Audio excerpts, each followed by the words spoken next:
how do you create something that immediately that resonates with people? How are you able to write that way? Well, you tell the truth.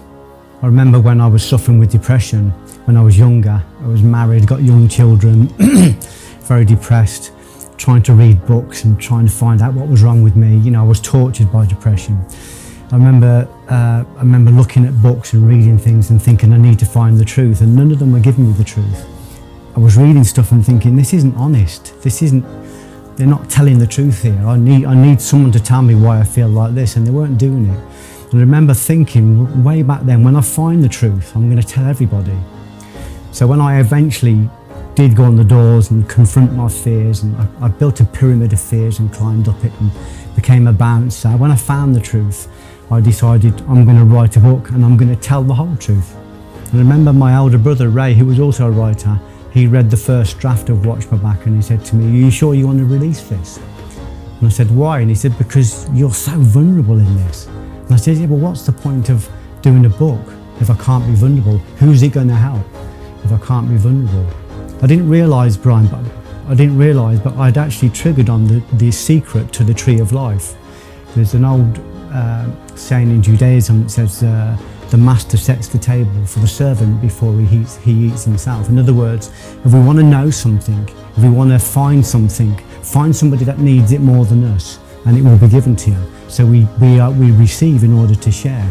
Now, I did that by accident because I just thought there must be loads of kids out there who are suffering like me, waking up at 4 a.m. in a cold sweat with their wife next to them in bed asleep, who you know can't help you, and your children next door, and you know you can't explain to them why you're so depressed, and the doctor who wants to give you pills because he doesn't know the answer either, and you are surrounded by people and nobody seems to want to help you, or they can't help you, or they either don't know the truth, or they can't articulate the truth, or they're too afraid to say the truth.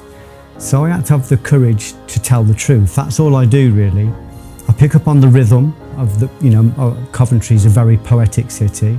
I pick up on the rhythm. I love the dialogue. We spoke about it, and I love sound. The Japanese call it kododamagaku, the use of magic sound. In Egyptology, they call it heka, same thing, magic sound. So I picked up on that rhythm and recognised it wasn't just the words and just the truth, it was about the rhythm. The rhythm can be healing. I was talking to one of your lads out there, James, and he said he read Watch My Back in one sitting. It's 120,000 words. But it's because the rhythm is pleasing and it's easy and it's full of truth. But you know it's full of truth when you're scared to share it. When you're scared to give it out to somebody, when you're scared to let somebody read it, when you're scared to publish it, you know you've hit truth. And the truth means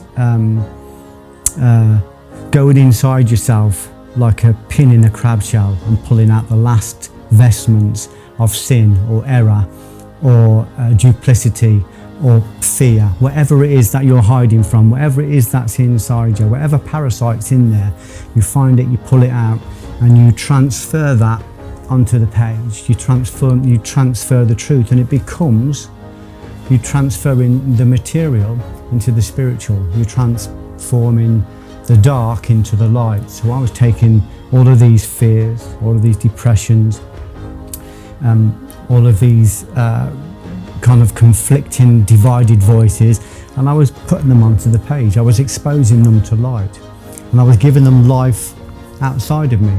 I'll tell you a story that I've never told anybody. With Romans, I had a voice in my head. My tummy was playing up, my stomach was really bad, and I started to communicate with this element in me, or this elemental, and I said, "What do you want?" He said, "You know what I want." I said, "Articulate what you want." I said, "I can feel you in me, I can feel you there. What do you want?" He said, "I want life outside of you. I want life eternal outside of you." And I said, "And how do you want that?" He said, "You know how I want it." And I said, "You want me to write Romans?" But I said, "I've already written Romans 12:20. Then it clicked. There's a bigger story. Romans 12:20 was about a short version of Romans, which was about the conflict of a person that's been abused at the age of 11 and is displacing it violently at the age of 30 or 40. But there are other elements. It wanted me to talk about the relationship with people, why people deny that you've been abused because they're afraid of it.